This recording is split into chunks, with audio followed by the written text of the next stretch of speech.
Bijna 112.000 stemgerechtigden op Curaçao.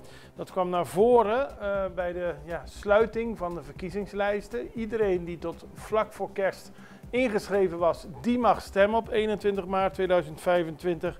En het gaat in totaal om 111.932 burgers. En er zijn verder nog een paar andere speciale dagen waar we rekening mee moeten houden. Op 23 januari is de dag waarop de kandidatenlijsten worden ingediend. Dat gebeurt altijd met veel kleuren, gezelligheid, drukte.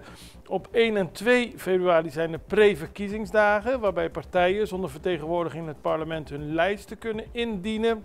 En er zijn ook nog activiteiten op 7 februari, dan worden de lijsten definitief goedgekeurd. 13 februari is de dag waarop de nummers en kleuren van de partijen worden bepaald. En op 21 maart zijn er verkiezingen. Er zijn 107 stemlokalen beschikbaar, waarvan 1 in de SDKK-gevangenis. En het is maar dat u het weet, op de verkiezingsdag zullen er 1500 personen werkzaam zijn die zorgen dat de verkiezingen vrij en transparant